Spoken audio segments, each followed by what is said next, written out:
Ours is on measles and malaria, and so we just broke it down into like the symptoms and transmission and that sort of thing.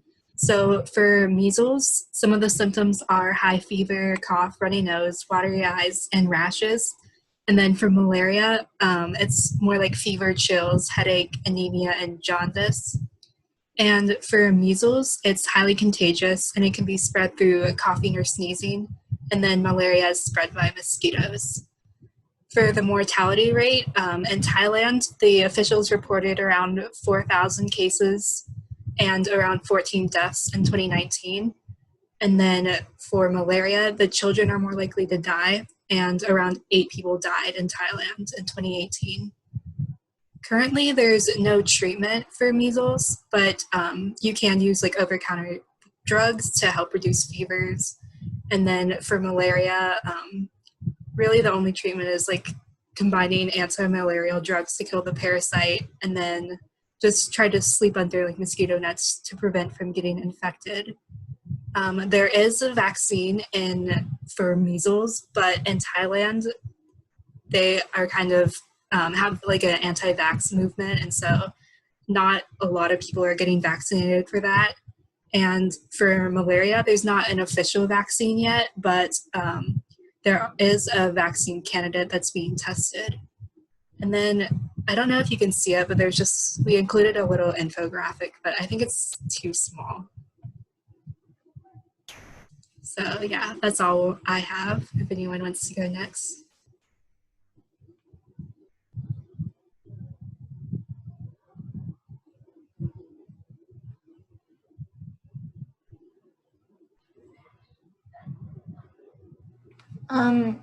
I can go. I was group 3. 1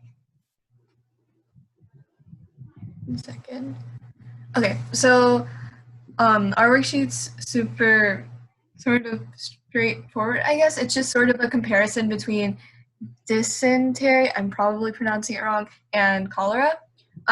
They're both very similar in the way that they're both like a stomach infection. They both cause diarrhea and stuff like that, but they do have distinct differences. And the main thing is within symptoms, dysentery causes like more bloody diarrhea and like diarrhea filled with like mucus and stuff like that, while cholera is a more higher risk for dehydration. It's just very watery diarrhea. Dysentery, people usually pass away because of like, infection or also like dehydration as well. They both last the same amount of time, and a major difference is also that cholera has a vaccine while dysentery does not. Of course, there's antibiotics, but there's no like prevention like the vaccine. And just a similarity to just know is that it's through contamination in food and water. So, if things aren't clean and stuff like that, it can be spread, especially if you use the restroom, don't wash your hands, touch someone else's food. It is very easily spread through that in both diseases. So, yeah, that's basically it.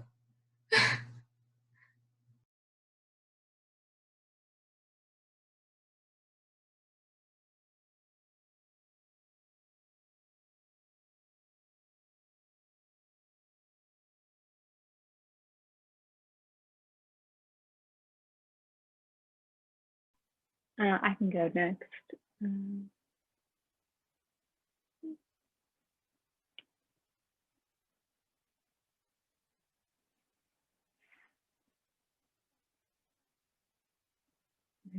don't know if it'll let me share my screen. But I can just explain it without. So we had dengue fever and influenza. With dengue fever, it's really common in tropical regions and it's spread by mosquitoes, and most likely older people, immunocompromised, and pregnant people have a higher risk of getting it. And it is possible to get it twice, and the second time is generally more severe than the first. The symptoms include nausea, aches, pains, and fever. And the treatment is to take Tylenol only. And the vaccine just came out last year, and it's called Dengvaxia. And then for influenza, it's also a viral infection that is partly preventable by vaccine, and it's common in the Eastern Hemisphere, especially Southeast Asia. It's very common in young children, older adults, pregnant women, and people with chronic disease or immunocompromised people, again, similar to dengue fever. And the symptoms are just fever, chills, muscle aches, cough, and fatigue. And the treatment so far is just taking time to rest, having lots of fluids, and over-the-counter anti-inflammatory pain relievers. And that's it.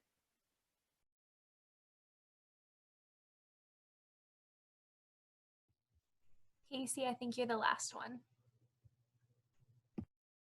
Okay, so we had reproductive health. Here, I can share. So we kind of wanted to hit on 3 main points.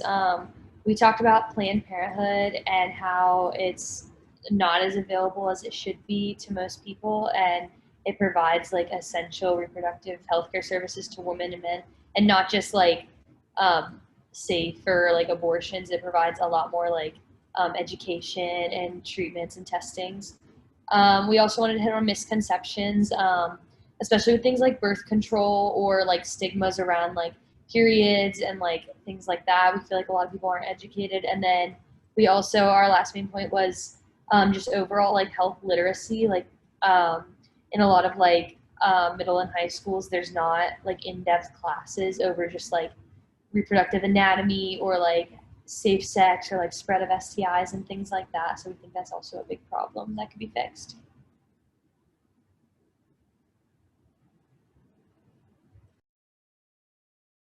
Awesome. Well, that was perfect timing because now we have to close the room. So good job, everybody. See ya.